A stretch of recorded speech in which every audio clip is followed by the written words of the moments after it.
एक तरफ हमारा देश चंद्रयान के साथ चंद्रमा पर पहुंच चुका है और सूरज पर जाने की तैयारी कर रहा है।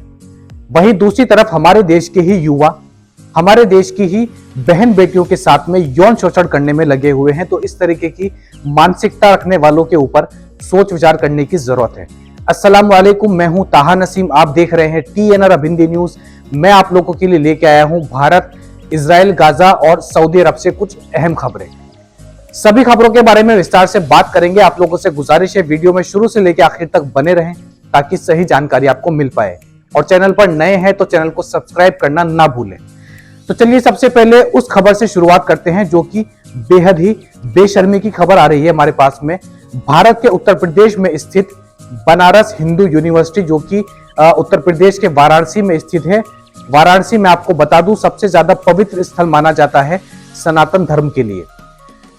बनारस हिंदू यूनिवर्सिटी में आज यानी कि 2 नवंबर 2023 को लोग प्रदर्शन कर रहे हैं, लेकिन ये प्रदर्शन क्यों हो रहा है इसकी वजह मैं आपको बता देता हूं।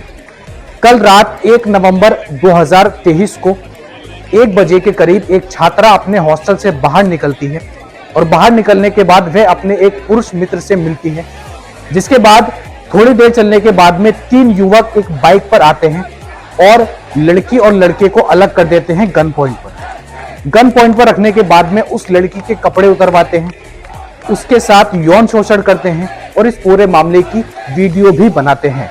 इन युवकों की आप हिम्मत देखिए, और जब लड़की चिल्लाती है, मना करती है, तो उसको जान से मारने की धमकी देती है। बनारस हिंदू यूनिवर्सिटी एक बहुत बड़ी यूनिवर्सिटी मानी जाती है भारत की, और इसके अंदर पूरी इंडिया से अलग अलग स्टेट से अलग अलग इलाकों से बच्चे पढ़ने के लिए आते हैं। इस पूरे मामले के ऊपर भारत के अंदर पॉलिटिक्स भी तेज हो गई है। कांग्रेस की प्रवक्ता प्रियंका गांधी ने भी इसके ऊपर स्टेटमेंट दिया। उन्होंने कहा जब राज्य में लड़कियां सुरक्षित नहीं है, अपनी ही यूनिवर्सिटी में खुलकर बाहर भी नहीं घूम सकती, लड़कियों की सुरक्षा के ऊपर सवाल उठाते हुए प्रियंका गांधी ने सीधा CM योगी के ऊपर सवाल उठाए हैं और उनको इसका जवाब देने के लिए भी कहा है। लड़की ने FIR दर्ज कराई अपने दोस्त के साथ में और पूरा मामला पुलिस के सामने एक्सप्लेन किया। हजारों की तादाद में BHU के बाहर स्टूडेंट्स प्रदर्शन कर रहे हैं, धरने पर बैठे हुए हैं। तो इस तरीके की मानसिकता रखने वाले युवक, वह भी एक यूनिवर्सिटी की छात्रा के साथ इस तरीके का व्यवहार करना किसी भी हद तक ठीक नहीं है। तो इस तरीके की मानसिकता को पूरी तरीके से खत्म करने के लिए हमारे देश को जरूरत है। और इस पूरे हादसे के बाद में उत्तर प्रदेश सरकार पर भी लोग सवाल उठा रहे हैं। आपकी क्या राय है वह आप हमें कमेंट बॉक्स में लिखकर जरूर बताएं। अगली खबर हमारे पास में आ रही है गाजा और इस्राइल के वॉर को लेकर। ये अपडेट जो मैं आपके साथ शेयर करने वाला हूं, ये हमारे पास में आ रही है सीधा गाजा से। आज यानी कि 2 नवंबर सुबह 7 बजे की अपडेट है। कल और परसों गाजा के अंदर क्या हुआ, वहीं से एक लड़की की वीडियो सामने आई है। ये आप उसी की मुंह जबानी सुनिए, मजीद इसके बारे में आपको बताऊंगा। This is Wissam from Gaza. Today is the 2nd of November and now it's 7 a.m.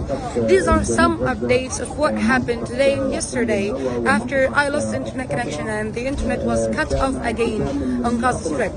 Yesterday, a massacre happened in Fallujah. Fallujah is another crowded place inside Jabalia, like the Jabalia refugee camp that before yesterday a massacre happened there and caused more than 400 people to be missed, killed and injured. So yesterday another massacre in just 12 hours happened in Fallujah, and we're talking about other hundreds of people who were killed, missed and injured. One of the engines in the Indonesian hospital has stopped permanently because there is no fuel. Some of the places and departments start to cut off lighting and any other electricity inside the Shifa hospital because there is no fuel. Today, this night, the Israeli army bombed a place around a refugee school. So this school in Shati refugee camp contained or hosted hundreds of people who evacuated their homes. 10 people were killed inside the hospital this night. These are the updates, and I don't think that there would be harder updates. Every cut off 12 घंटे के अंदर Al Jubail जो कि सबसे बड़ा refugee camp था जिसके ऊपर इसराइल की तरफ से हमला किया गया था और जिसमें 400 से ज्यादा लोग मारे गए, गायब हो गए और इंजर्ड हो गए थे। आज फिर यानी कि 2 नवंबर की सुबह के टाइम पे एक और हमला जो है उस रेफ्यूजी कैंप के इर्द गिर्द के जो इलाके हैं वहां पर हुआ है। ये वीडियो आप अपनी स्क्रीन पर देख रहे हैं। अल जबालिया रेफ्यूजी कैंप पर जब हमला हुआ उसके बाद लोगों ने वहां का गश्त किया, वहां का दौरा किया और ये लगभग 2 से 4 किलोमीटर की रेंज में फैला हुआ एरिया है जो कि पूरी तरीके से तबाह हो चुका है। इस लड़के ने मजीद ये कहा है कि जो गाजा के अंदर हॉस्पिटल्स हैं वहां पर जनरेटर्स बंद हो रहे हैं, इलेक्ट्रिसिटी खत्म हो रही है क्योंकि उनके पास कोई भी फ्यूल अब नहीं बचा है। तो जब फ्यूल नहीं बचेगा, इलेक्ट्रिसिटी नहीं होगी तो लोगों का इलाज भी नहीं हो पाएगा। और मजीद इस लड़की ने बताया कि जो अल शिफा हॉस्पिटल है उसके इर्द गिर्द जो रेफ्यूजी कैंप्स लगाए हुए हैं उनको अब इजराइल आर्मी की तरफ से टारगेट किया जा रहा है, उन पर हमले किए जा रहे हैं। इन हमलों में भी 100 से ज्यादा लोग मारे जा चुके हैं, घायल हो चुके हैं और गायब हो चुके हैं। तो इस तरीके के हालात गाजा पट्टी के अंदर अब भी बने हुए हैं। हालांकि एक खबर हमारे पास में आ रही है बीबीसी न्यूज की तरफ से। बीबीसी न्यूज अरबी जो चैनल है उन्होंने लोगों को एक अच्छी खबर दी है। बीबीसी न्यूज की तरफ से एक रेडियो प्रोग्राम चलाया जा रहा है जिसकी शुरुआत जुम्मे के दिन दोपहर 3 बजे से हो जाएगी। ये जो रेडियो का प्रोग्राम होगा इसमें बीबीसी न्यूज गाजा के अंदर रहने वाले सभी लोगों को यह बताएगी कि वह लोग किन किन जगहों पर जाकर शेल्टर ले सकते हैं, यानी कि कहां उनकी जान बच सकती है, कहां पे कितने रेफ्यूजी कैंप्स लगाए गए हैं और कौन से अस्पताल में जाकर वे अपना इलाज करा सकते हैं, कहां पर जो है बाहर से मदद आ रही है, उनको किन जगहों पर रखा गया है। यानी कि कुल मिलाकर गाजा के लोगों तक सारी जो है खबरें पहुंचाई जाएगी और कब वहां पर इमरजेंसी सिचुएशन क्रिएट हो सकती है, कौन से इलाके में जो है मिसाइल गिरने का खतरा होगा। इस तरीके की सारी जानकारी बीबीसी न्यूज के जरिए, रेडियो के जरिए गाजा के लोगों को दी जाएगी।